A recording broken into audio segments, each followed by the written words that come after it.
Gastronomia Sensorial tem hoje como convidada uma empresária que tem a gastronomia em seu DNA. Marcinha Nunes dispensa apresentações. Ela é filha de uma das mulheres mais notáveis que conheço e que já foi, inclusive, enredo de escola de samba na Sapucaí. Marcinha Nunes, seja muito bem-vinda ao nosso programa. Cris, brigadíssima, obrigada. Estou super contente com o convite por um programa tão delicado, né? Até pelo nome, né? Gastronomia sensorial. Então, é o alimento de corpo e alma, né? Que eu acho que é a proposta, eu creio que vem tão plena assim, né, Cris? Mas muito obrigada, uma honra. Olha, e mais, adorei essa apresentação, lembrando que a mamãe já foi enredo de escola de samba, que isso é muito maravilhoso, né? E ela ganhou, ela A escola ficou em segundo lugar, não foi isso? Acho que 1 ou 2 décimos, foi por um tris. Então a gente se sente mais que, né? Vocês são mais que campeãs, com super campeã. Levando a cozinha mineira para o palco, eu brinco, o palco do mundo. É isso mesmo, o carnaval no Rio de Janeiro é isso, foi lindo mesmo. Antes de iniciarmos o nosso bate-papo, eu gostaria de saber qual o prato que você preparou para a gente. Olha, quando você me convidou e falou do programa, eu fui de cara, assim, na minha memória mais primária, assim, e de um prato que já não é tão comum, mas na minha época, na geração da mamãe, era extremamente comum e necessário, porque não havia a oferta de pão, não havia padaria. Eu sou desse tempo, Cris, não tinha padaria. Não, tinha padaria, mas não era uma coisa rotineira, não era comum, hoje, né? Não era. Então, o hábito, o nosso desjejum, nosso primeiro alimento sempre foi a base desse prato chamado fubá suado. Alguns falam como ensoado. Eu falo que, do ponto de vista gastronômico, ele seria um primo pobre do cuscuz. Porque o cuscuz é um prato elaborado, pede um utensílio próprio, né? Então, mas ele também é a base de fubá, o cuscuz nosso mineiro de fubá, e ele é cozido e preparado no vapor, mas ele pede uma sobreposição de panela, uma técnica mais elaborada, um tempo. E o fubá suado não, ele vai todo para a panela, vai suando com tampa. E assim, do nosso ponto de vista, que cresceu comendo isso, ele não é um prato rústico, muito, muito rústico. E quem não cresceu comendo, costuma até nem gostar, porque é mais da nossa memória mesmo de paladar, e aí isso é muito natural. Você gosta daquilo que você aprendeu a comer, né? Então, qualquer um de nós, da nossa região, se falar fubá suado, eu quero. E quais os ingredientes que você que precisa para fazer esse fubá suado? Então, eles estão aqui, é muito básico. Então, um fubá, eu vou fazer uma porção menor, né? Porque é muito mais assim no sentido da gente fazer uma demonstração dele. Então eu preciso dizer a você, tem 1000 variações para o fubá suado, é quase uma receita familiar, sendo que a base é sempre o fubá e o preparo é do mesmo jeito, suando. Mas há diversas maneiras, então essa que eu vou preparar aqui é uma que eu tenho mais intimidade com ela, mas tem gente, isso é uma base. Tem gente que frita ovo e põe em cima, tem gente que põe torresmo, tem gente que faz salgado, tem gente que faz doce, é uma base de fubá. Cada um vai fazendo a sua releitura, cabe né? Tudo, exatamente. E é muito comum essa diversidade de possibilidades, né? Então, mas quais são os ingredientes? Fubá, nós vamos umedecê-lo em água e sal. Aí ele vai, porque ele não pode ir seco assim para a panela. A partir de ele estar úmido, ele vai ao fogo. Aí já é uma coisa da nossa receita particular. A gente unta, não é muito comum. A manteiga com óleo, a panela com óleo e manteiga. Aí esse fubá que está umedecido vai para a panela e a partir daí ele começa o processo de cozimento, de suar. Você pinga água, sua, tampa, mexe e é um prato que em geral agarra no fundo da panela. Então a decisão da panela é muito importante, não é um prato que se possa fazer em panela fina, não pode. E como ele tem que ser mexido a todo instante, Se alguém gostar da receita e quiser cultivá-la, mesmo agora, quando já não é tão comum, a gente sugere panela de aço inox, porque como ele é muito misturado sempre, o alumínio traz um certo risco de você trazer alumínio para o alimento, né? Uma panela de ferro seria maravilhoso, mas também você tem que lidar muito com o controle do calor, porque ele tem a tendência a agarrar. Ô Marcinha, e essa iguaria, o que acompanha? A gente toma um café, pode tomar um vinho? O que você aconselha mais? A depender do que vão pôr lá dentro, essa como nós vamos fazer é café. Café. E tem servida em geral nesses pratos aqui. Isso a gente comia assim, café. E há também modos assim de comê-lo. Em geral, é o café coado, já com açúcar. E aí você põe o fubá suado e rega com café e come, como não é uma sopa, né? Claro que não é. Mas eu, particularmente, sempre gostei de tomar o café, e é muito comum também que o café venha acompanhando, ele fica seco aqui e você põe o café. Mas isso é gosto. Agora, o mais comum, tanto que esse prato é o ideal, porque o café vem aqui dentro. Então, você já faz um desjejum completo, já vem tudo. Ah, que delícia. Vamos lá, então, a receita. Vamos, então. Então, é isso que eu falei com vocês, ó. A gente vai... Aqui é água, simplesmente isso, ó. Água para umedecê-lo, né? Aí você... E é curioso, porque o fubá o milho é muito generoso, né? Ele é muito abundante, ele alimenta com muita fartura. Você vê que aqui tem 200 gramas de fubá, mas ele aumenta. Então, é da natureza sagrada do milho, né? Essa coisa do alimento, ele absorve muita água, tá vendo? Você deve deixá-lo todo... É como se faz quando a base do pão de queijo, que você está no primeiro processo pondo água... Ele tem que estar todo esfarinhadinho. O pão de queijo, em geral, a gente faz com as mãos. Mas aqui é realmente assim, o garfo é o que eu sugiro. Um pouquinho mais úmido. Marcinha, enquanto você prepara essa deliciosa iguaria, eu queria saber um pouquinho da sua vida, né? Mais alguém da sua família... pegou esse rumo assim da gastronomia, esse DNA da sua mãe? Como que é isso? Ô Cris, eu julgava, nós somos 11, que eu seria a única que estaria irmãos, fora desse time. 11 irmãos, é Dos isso tudo? 11, eu era a única exceção, a exceção à regra. Eu nunca foi... aliás, isso tem a ver com a nossa história familiar, de tanto que a mamãe era vinculada à cozinha, a mesa e a cozinha na nossa casa, era tão assim, eu não via a mesa limpa, isso me chama. Eu ia na casa das minhas coleguinhas, a mãe estava pondo a toalha, eu adorava. Porque lá em casa era mesa posta, passava do café da manhã para o almoço, para o lanche da tarde, para o jantar, para a noite. A mamãe adorava a abundância, ela era assim, realmente assim, ela era assim. Então, eu tinha um certo até... Eu preferia aquelas coisas assim mais, sabe, ver a mãe que punha a mesa, que não fosse tanta comida. E você vê, eu sou mais miudinha, né? Então, acho que até minha formação assim, física não pedia tanto isso. Eu gostava muito de ler, e a mamãe muito focada em alimento e tudo. Bom, então eu achei, quando a mamãe sempre viveu assim, além de professora, fazendo inúmeras coisas ligadas ao alimento, até por sobrevivência, para ajudar 11 filhos. Quitandeira, feirante, a mamãe foi mesmo muito múltipla. E aí ela... Deixa eu pegar uma colher aqui para pôr um pouquinho de sal. Eu vou só fazer uma coisa, porque eu preciso dizer que aqui nesse momento, o ideal...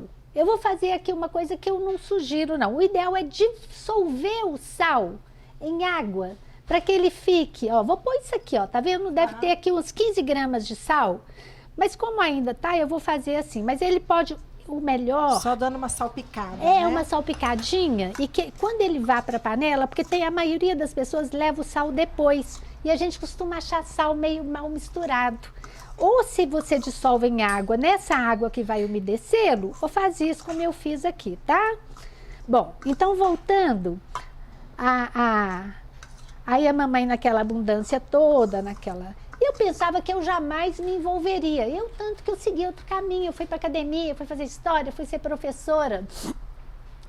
E a mamãe, aí depois de 20 anos fazendo festivais de gastronomia, porque o restaurante é de 1990, mas ela com a cozinha e com essa coisa da cozinha mineira desde os 20 anos, como professora de escola rural, que eu acho que eu já te contei. Ela começou a envolver as crianças, os alunos dela que não tinham merenda, a valorizar essas coisas.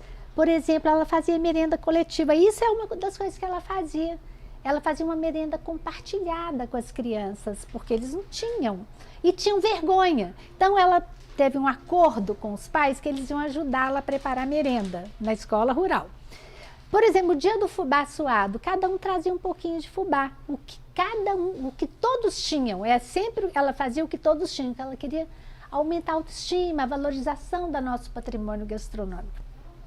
Então, por exemplo, se fosse um fubá suado, cada um traria um pouquinho de fubá e ela levaria o queijo.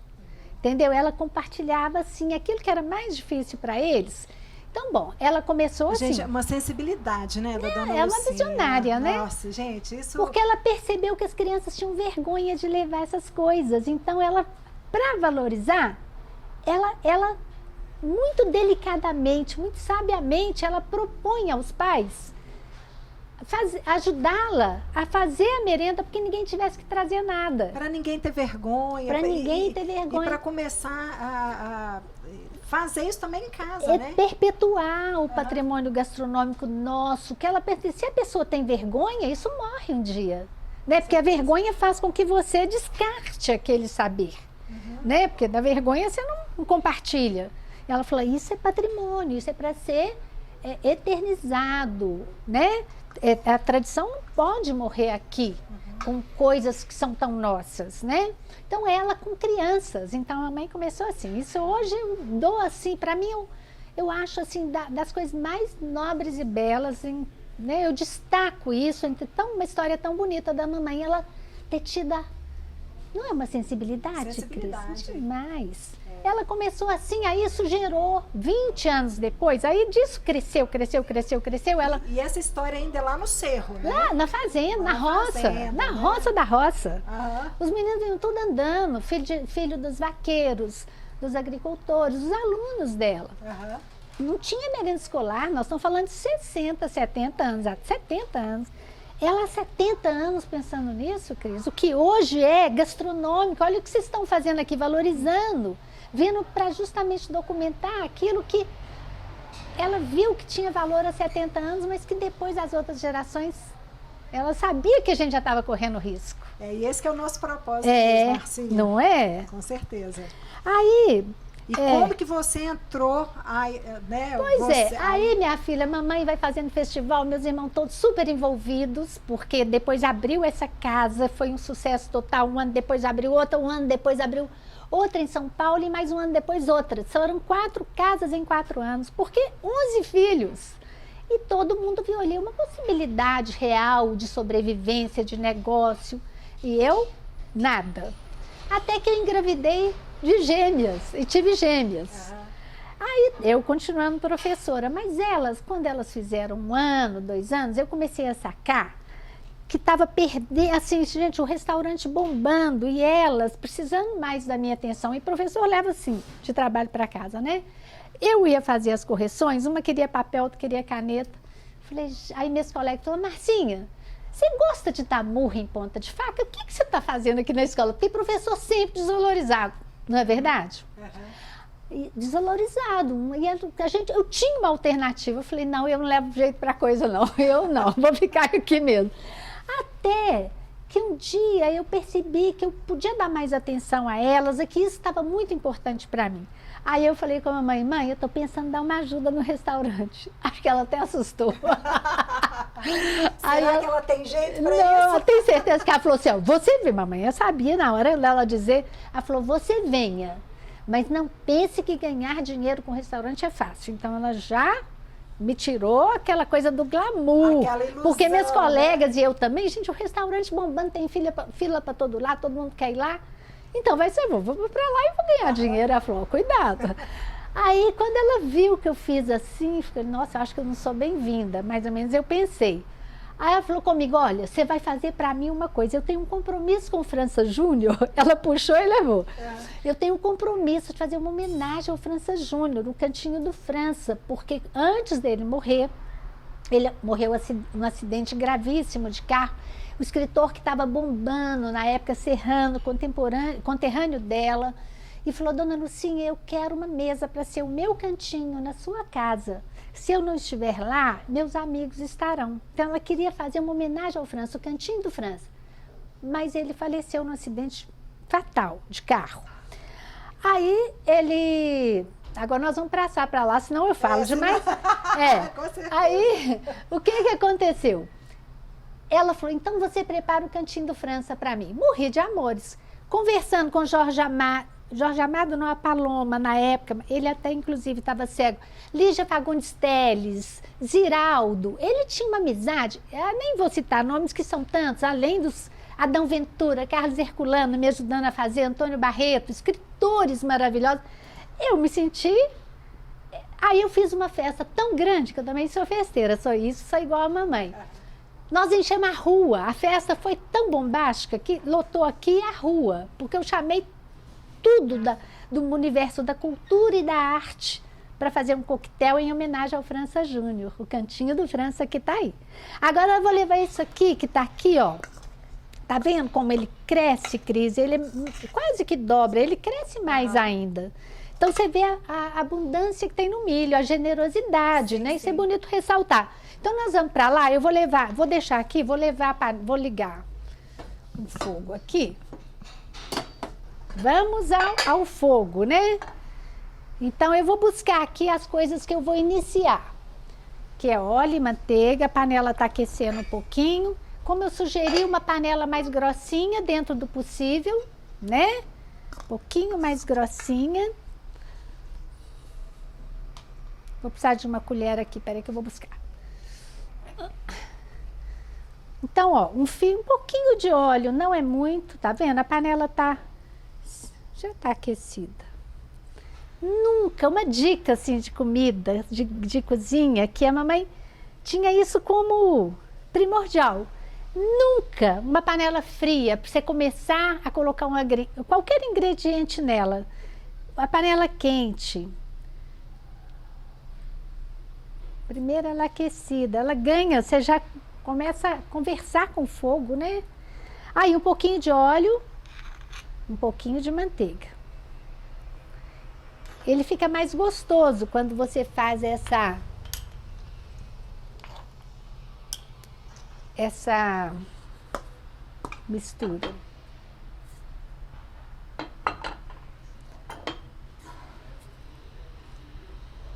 É bom até fazer isso, porque o fubá tem muito a tendência de agarrar na panela, tá, gente? Aí agora esse fubá que tá umedecido e já com sal, opa.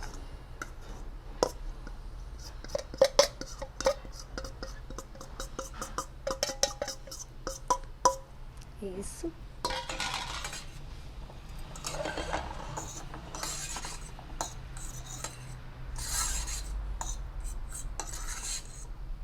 Isso aqui é básico, é só para que o óleo, a manteiga e que ele fique bem.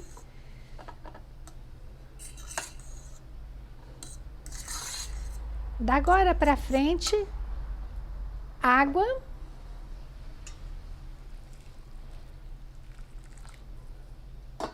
Mais água, mexe novamente, tampa. Mexe, tampa, tá? Às vezes ele tende a ficar assim, mas logo, logo ele seca. Que o fubá continua absorvendo a água.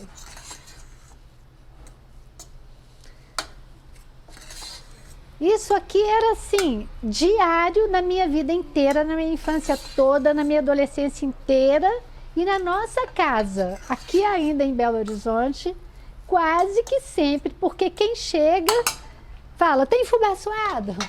Entendeu? Se chegou um filho, tem que preparar fubá suado. aqui o que está acontecendo? Ele vai cozinhando. Então isso, Cris, faz parte do processo.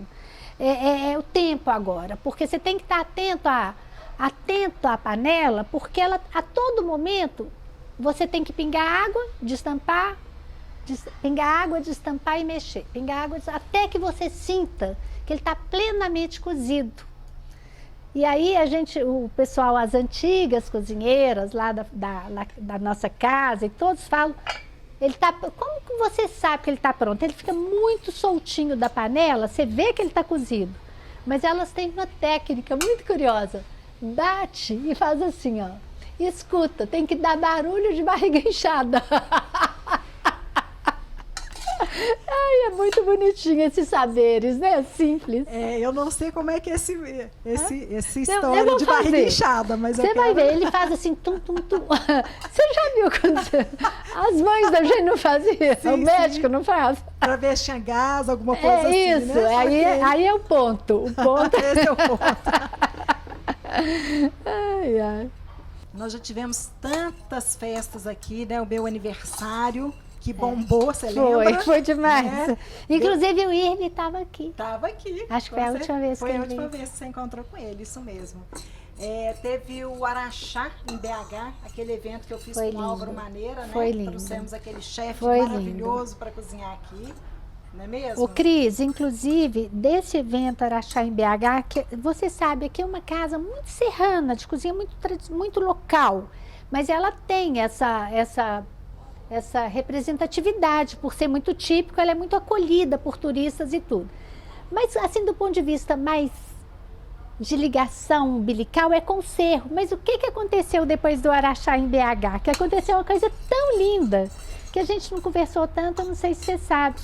Vários araxaenses, araxaenses que falam? Sim, araxaenses. Além da amizade que me rendeu com o Álvaro, né, que é um fofo, querido, eles começaram a se reunir aqui, exatamente nessa mesa aí onde fica o painel da mamãe. Uhum. Aí eles reuniam, acho que primeiro terça-feira, um dia do mês. Isso foi a história do Eduardo de Ávila. Aí ele que organizava. Aí eu brincava com eles, que eu ia fazer uma placa, depois veio a pandemia, eles também já tomaram outros rumos, não aconteceu mais. Que eu ia fazer uma placa e pôr ali, Embaixada de Araxá em BH. Que coisa boa! Então, para quantos araxaenses? Aqui vai ser Embaixada de Araxá em BH, porque rimou também com o seu nome, né? Mas aí... Está em tempo ainda. Uai, tem que fazer a embaixada. Como eu gosto de evento, né? Você está vendo, Cris, agora, voltando para o prato, ele vai soltando, você está vendo? Ele está cozinhando, aí você, olha por que é necessário isso, porque senão ele empelota todo, é igual o angu. O angu tem que ter a técnica de fazer, senão ele vira cheio de caroço.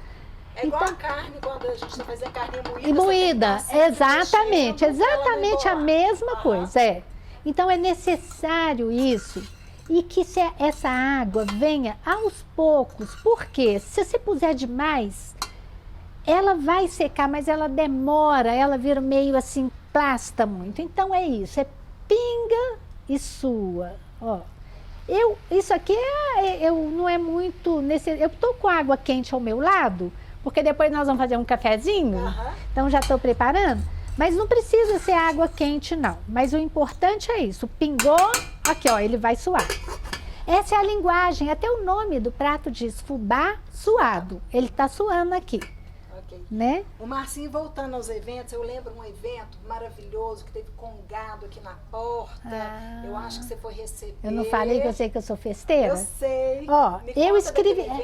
Eu tenho duas honras, assim, do ponto de vista do que eu achei que eu nasci para fazer, que agora eu estou em outra direção, né?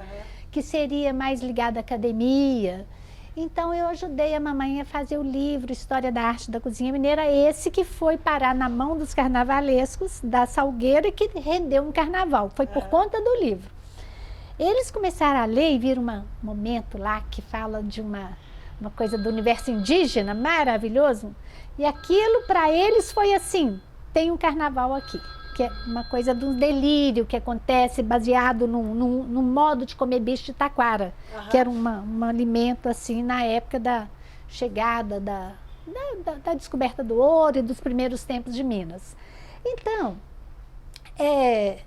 esse é um livro. O outro, eu tinha um projeto anterior a esse, que era meu, da escola, sou formada em História, que foi minha tese, que era um estudo da festa do Rosário do Cerro, entendido do ponto de vista simbólico. Então, um livro mais antropológico daquela festa, que te encantou tanto.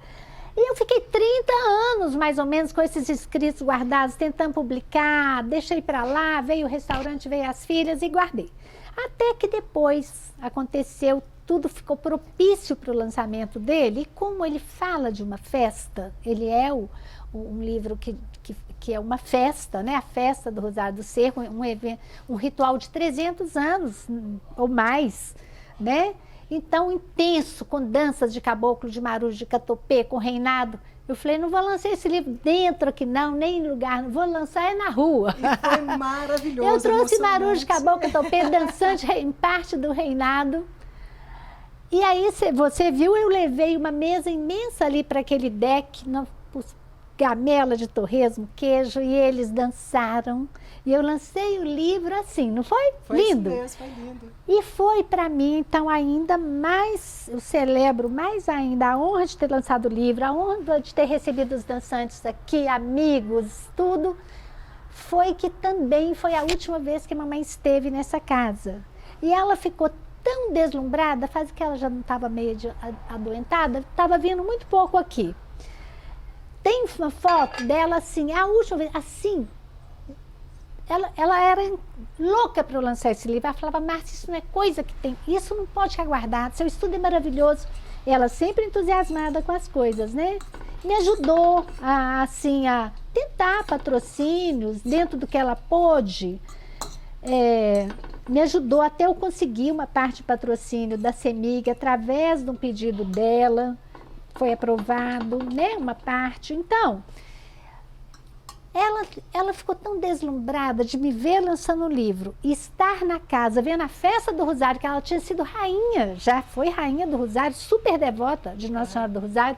Então, ela fechou o ciclo dela nessa casa, do ponto de vista físico, naquele dia. Então, tem essa...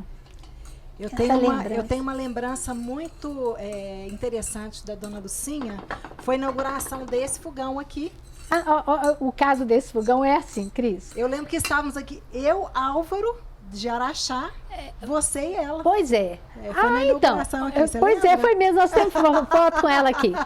Aqui, na verdade, era você sabe a história dessa casa. A mamãe tinha uma visão de que a cozinha mineira é muito diversificada, extremamente rica, e que, como ela fez 20 anos de festival de cozinha mineira, ela queria trazer para essa casa o conceito de festival.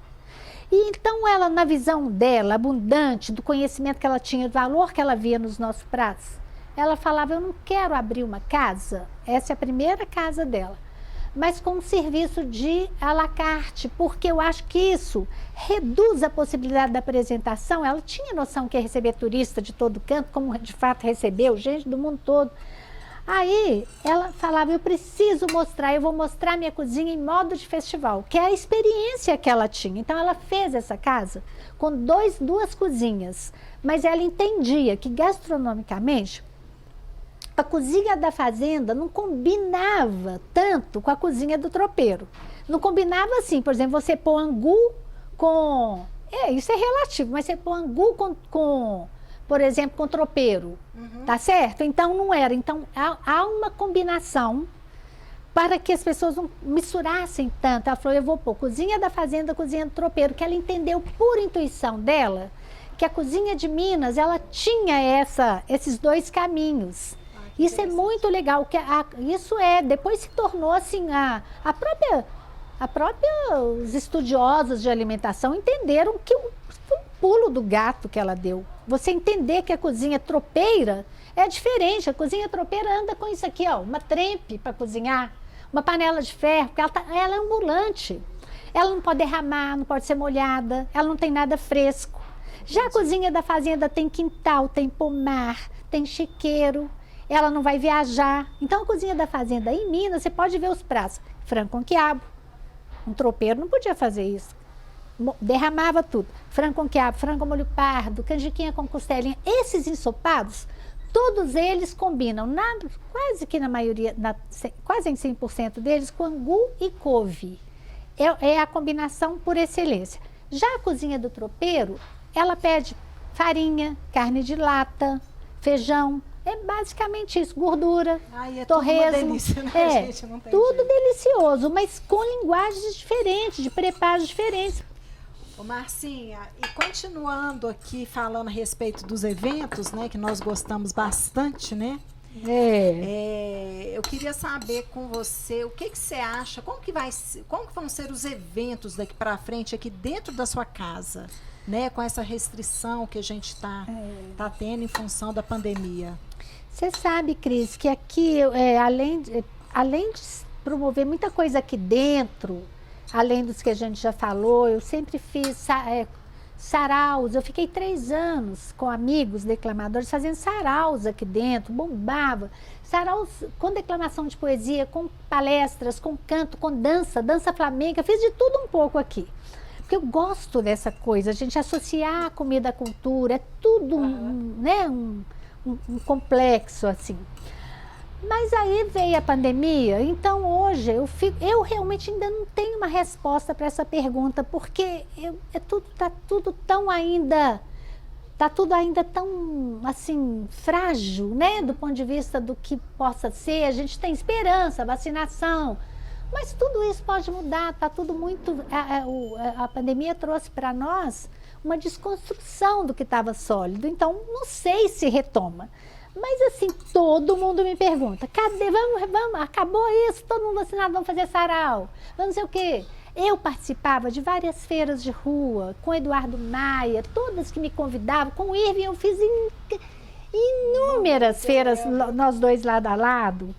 Mas assim, eu agora, nesse momento, não me sinto pronta para responder e nem para fazer nada.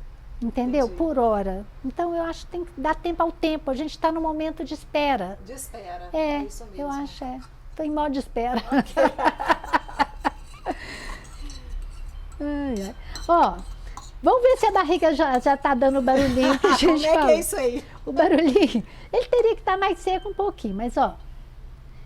Isso é muito feito mais com a colher. Eu vou até trocar, porque eu tô com garfo. Eu sugiro sempre um garfo, ó. Porque o garfo ajuda mais. Tá vendo? Ele vai, ó.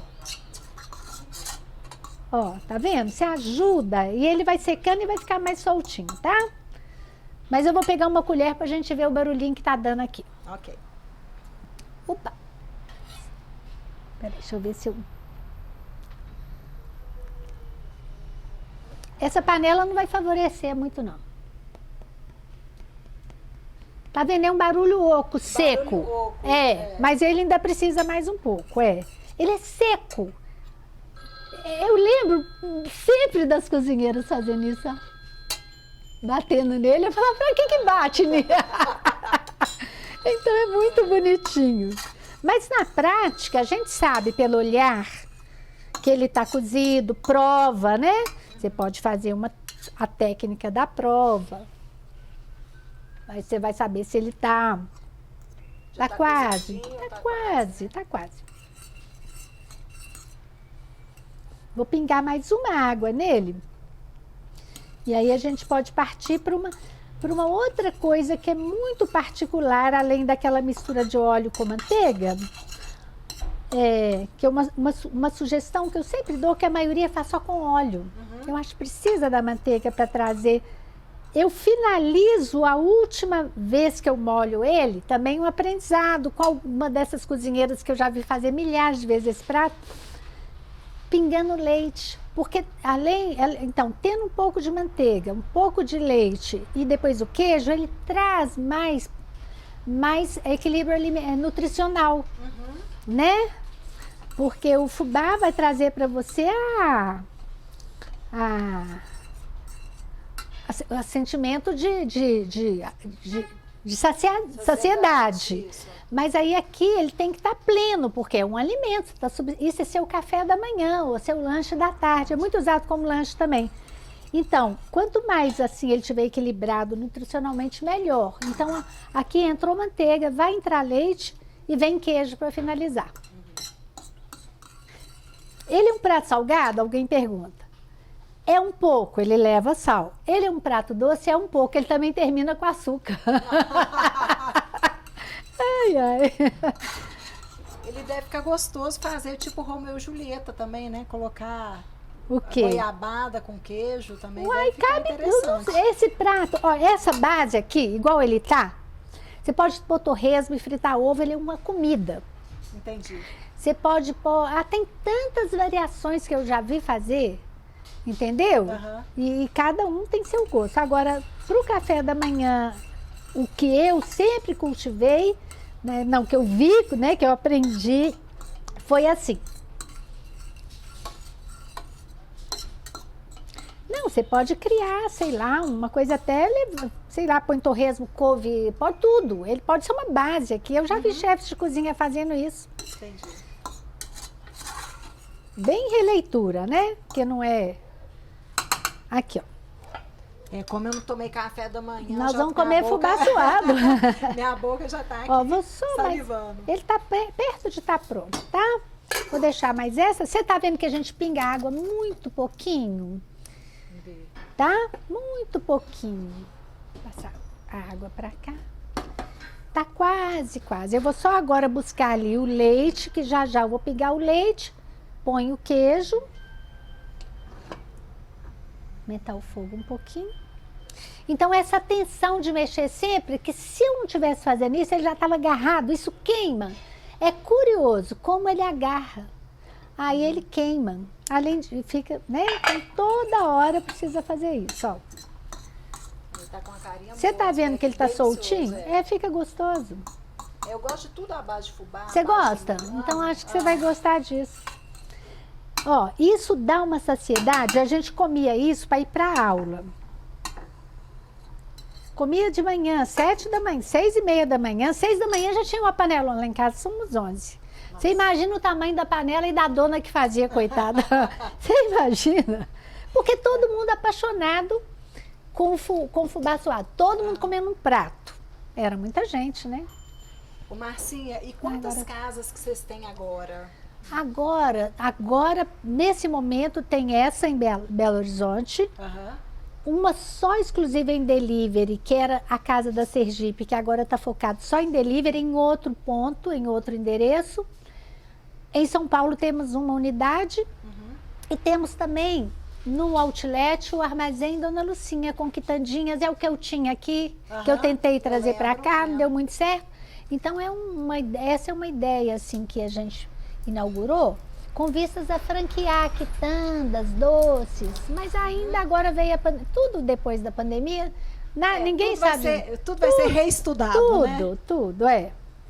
Então agora eu vou buscar ali o leite e o queijo, tá? Ok. A gente precisa agora só de leite. Ah, não, nós precisamos de leite, queijo e açúcar. Eu vou buscar tudo que precisa, que aí já fica aqui com a gente. Eu já piquei um pouco. Ah, o queijo. Açúcar é para finalizar. O queijo, ele... Você vai finalizar aí mesmo? Ou É, você vai finalizar é no aqui fogo. É. Aí, tá vendo? Aqui eu trouxe leite, que eu vou, na hora que ele tiver aqui, que eu já senti que ele já tá no ponto, nós vamos pingar a última umedecida que eu dou nele, que eu sugiro fazer por conta até daquilo que a gente falou, é finalizar com um pouquinho de leite, tá? Essa é a experiência que eu preciso passar para quem quiser fazer. Se ele tiver um pouco úmido ainda, se eu puser agora, ele paçoca demais. Então, é pouquinho tempo, mas mais 1, 2 minutos faz diferença. Então, é um prato...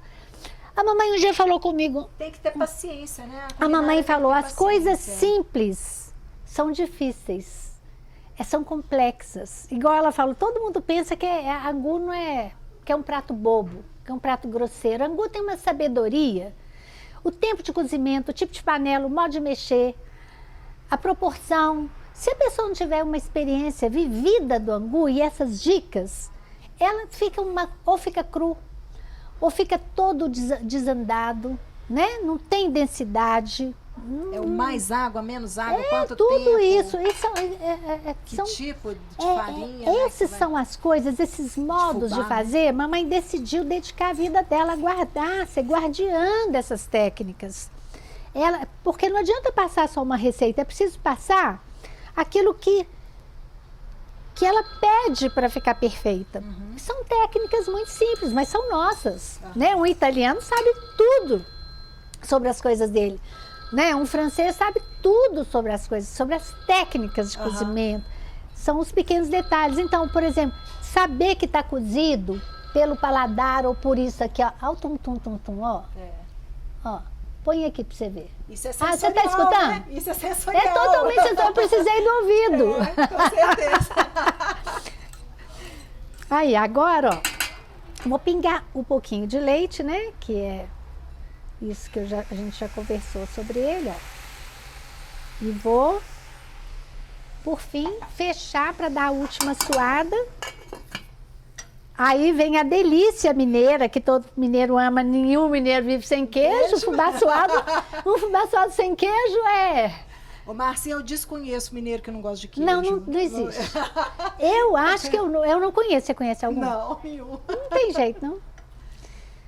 Não tem jeito. Ô, Marcinha, eu gostaria que nesse finalzinho, né, quando você for colocar o queijo aí, que você declamasse pra gente. Vou. Né? Vou. Alguma poesia. Mas eu vou fazer uma coisa, eu vou adiantar um cafezinho aqui, que nós vamos precisar de um café, claro, né? Com certeza. Então, peraí, eu vou dar, ó, uma aquecidinha primeiro aqui no coador. O coador. Que o coador tem que estar quentinho, tá? Ó, então nós vamos coar um café. Um café. Mamãe fazia ou na rapadura ou na garapa. Quer saber uma coisa bem legal que não vejo ninguém mais fazendo? Quando é na garapa, eu sou desse tempo, Cris, assim, que curiosamente estou me lembrando ainda criança, moía a cana, tirava a garapa, fazia café de garapa. Pegava carrapicho, sabe aquele carrapicho quando a gente vai passear, que agarra na gente? Aquilo ia para a garapa, para depurar. O carrapicho tirar, porque a garapa vem com impureza. Tem que tanto de coisa, que a gente peneira, coa. Lá na época era com carrapicho. Aí jogava um punhado de carrapicho, depurava tudo e coava o café. Nessa água aqui, punha garapa, café de garapa. Imagina uma delícia. Deve ser delicioso, deve ser delicioso. Super. Mas aí aqui nós vamos fazer um café sem nada e a gente adoça a gosto, tá? Que já é mais... É o que a gente faz hoje, né? Porque hoje tem muita diversidade, tem gente que é adoçante, rapadura, café.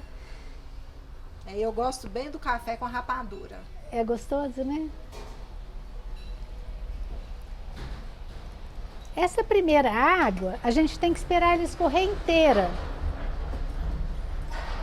Não pode perder muito o valor do cheiro do café, tá nesse vapor.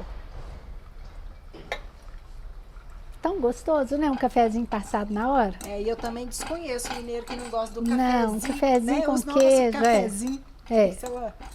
Muito bom.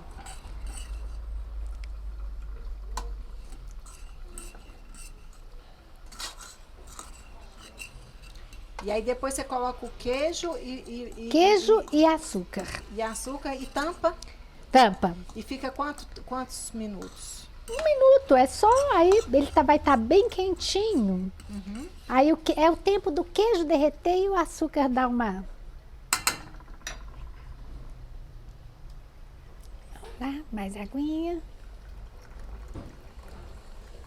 Ai, o cheiro de um cafezinho assim. Não, e esse café que não vai a garrafa, que foi coado na hora, eu acho que ele sobrepõe até a depender de um expresso. Porque ele tem uma magia, né? Ele tá impregnado de perfume. Eu gosto de todos os cafés, mas também. O coadinho, para mim, é um café coado, ele tem uma... Parece que ele é mais... Eu não sei, ele é mais delicado, né?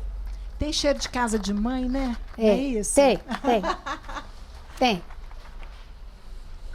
E o perfume, né, dessa... Não, é a magia mesmo. Você vê a fumaça, o cheiro, o pano, né? Hoje a gente tende tanto a valorizar tudo isso, né, ó. Então, agora, o que nós vamos fazer? Colocar o queijo. O queijo é a quantidade a gosto. Aí você põe... eu pus aqui esse fubá. Esse aqui tinha 200 gramas de fubá. Você vê, vai render aqui, umas 6 pessoas comem. Olha que maravilha. Dá a depender até mais. E deve ter aqui o quê? Umas 100 gramas de queijo, um pouquinho mais, a gosto. Você tá usando queijo do cerco? Queijo do cerco. Ah, não, aqui não é. Nessa casa, não, eu amo, eu particularmente tenho um xodó com queijo canastra. Mas aqui no restaurante, eu já pus aqui, mas para vender, assim, para as pessoas levarem. Mas nunca, nenhum dos nossos pratos, nossas sobremesas, sempre são acompanhados de queijo do cerco. Porque mamãe tem esse elo muito forte com a terra natal, né? E os queijos do cerco são agora, esses queijos premiados, né? Na França, eles não perdem nada para os queijos lá de fora. Não, maravilhoso. Mas esse queijo particularmente que a gente usa nesse prato é o queijo de leite cru sem maturação. Ótimo. É o queijo fresco, ele não harmonizaria. Um queijo mais elaborado, mais maturado, ele vem muito para acompanhar um vinho, uma caipirinha, uma coisa, né? Porque ele é muito refinado para isso é rústico. Isso. E tantos doces mineiros também pedem esse queijo de preferência, porque ele tem um pouquinho mais de... Os doces a gente tem procurado cada vez mais, tá vendo? É um pouquinho de açúcar, isso também vai muito a gosto, ó. É só uma cobertura, tá vendo? Não deve ser usado nem 20 gramas. Mas fica gostoso quando faz isso. Aí fechou. Aí eu desligo e agora é comer. Deixa eu terminar também o café. Que delícia. Então, a hora que você colocar fizer o prato pra gente fazer essa degustação, porque eu sou boquinha nervosa, né, gente? Eu não saio sem experimentar, Você não vai sair daqui sem comer. De jeito nenhum. Então, a gente pode agora até, deixa eu ver o que a gente pode fazer. Vamos levar para outra mesa essa panela? Sim. Que eu monto e a gente vai comendo. E você vai declamando, por favor. Esqueci do poema. Então, você acha que eu vou, esqueci, já vou até sair esqueci. daqui sem você finalizar com Esqueci esse completamente. Poema de jeito Deixa nenhum. eu pôr aqui um... A Marcinha, durante a pandemia, ela alguém... me emocionou muito, né? Que cada dia ela declamava um poema, né? E foi a maneira que ela... Eu estava sem o que fazer. A maneira que ela arrumou, né? De entrar dentro da casa da gente. Foi um trabalho muito legal, viu, Márcia? Parabéns para você. Mas então, não sei, Cris, essas coisas são objetos assim... Isso é um mancebo. Muita gente que possa vir a ver o programa não saberia o que é isso. É um objeto de madeira para adaptar o coador, né? Então, não havia outro modo de coar café em roças, como eu nasci, né? É isso aí. Agora nós vamos para lá, levando a panela e o bule, né? Vou tirar tudo isso para cá, que a gente já... Rapadurinha, ó. Ó, o fubá então suado aqui. Quando você vê, ele tá assim, ó. O queijo pode até estar mais derretido. Talvez ele... Aqui, ó. Mas ele vai estar, ó. Tá vendo, Cris? Você serve uma porção que tenha queijo e um pouquinho de açúcar. Deu uma puxazinha aqui, ó. Mas sempre dá, o queijo. Deixa eu pegar um queijo derretido para você. Que delícia. Aqui, tem uma colher. Vamos ver. Ô Cris, você não cresceu com isso não, então... Eu não, eu mas sou eu de acho Belo Horizonte. Mas eu creio que pode pôr um pouquinho de rapadura? Pode, eu amo cafezinho com rapadura. Fica gostoso.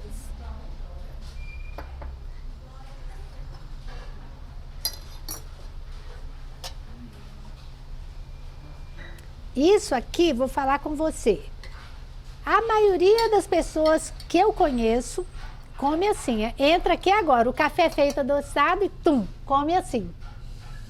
Eu gosto assim. Eu vou experimentar eu gosto separado, assim. E no finalzinho eu tento colocar o café. Até pra você ver. Exatamente. Ô, Marcinha,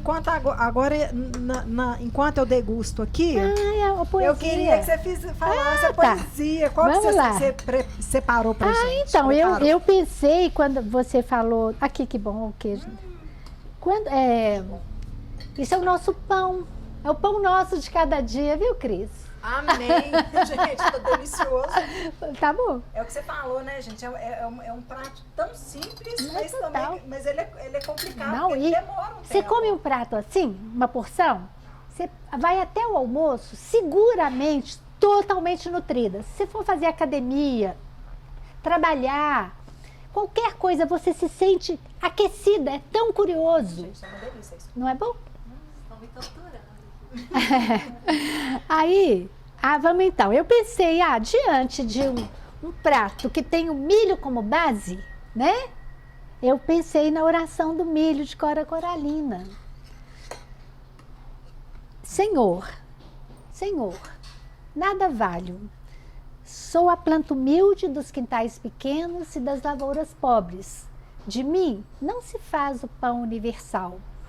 Nem lugar me foi dado nos altares quando os hebreus iam em longas jornadas às terras do Egito em busca de trigo, e Jesus de Nazaré abençoava os trigais maduros.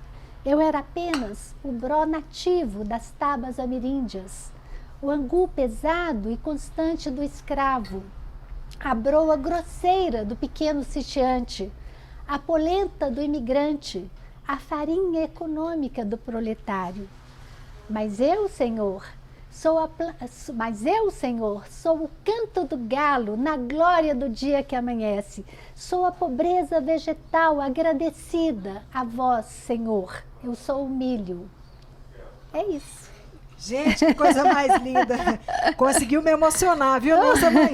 Muito obrigada, Mas é Márcia. Cora Coralina. Eu esqueci de falar que imagina a delicadeza dela de fazer essa oração. Ela compreendia tudo sobre isso.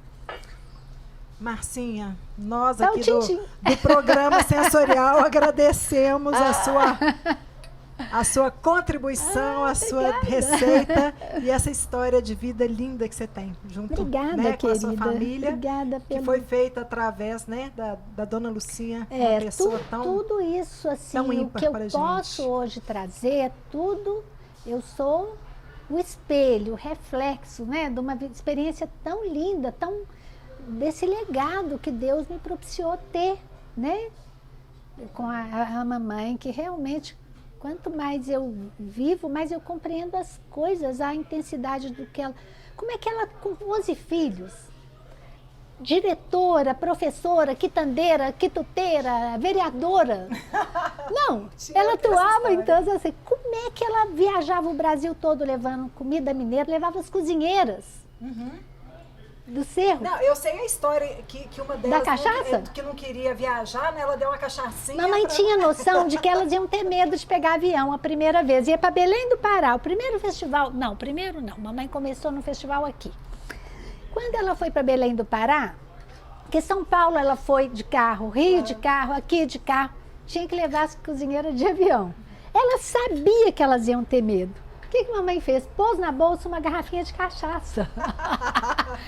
Aí diz mamãe que quando elas viram o avião, falava, dona Lucinha, nós não entra nisso de jeito nenhum. Mamãe falou, não tem problema não, mas de todo jeito, se vocês quiserem, para tranquilizar vocês, vamos sentar um pouquinho. Se vocês estiverem com medo, não. Aí mamãe falou, vamos tomar uma cachaçinha, então a gente espera, tá na hora do voo ainda não. Aí elas ficaram animadas, falaram, dona Lucinha, pode tocar, pode mandar tocar. Entraram no avião e foram tomando cachaça a viagem toda. Ai, essa história é ótima, adoro. Tá bom, Cris? É uma delícia. Lulu. Agora você quer provar? Mas vocês vão almoçar, né? Nossa.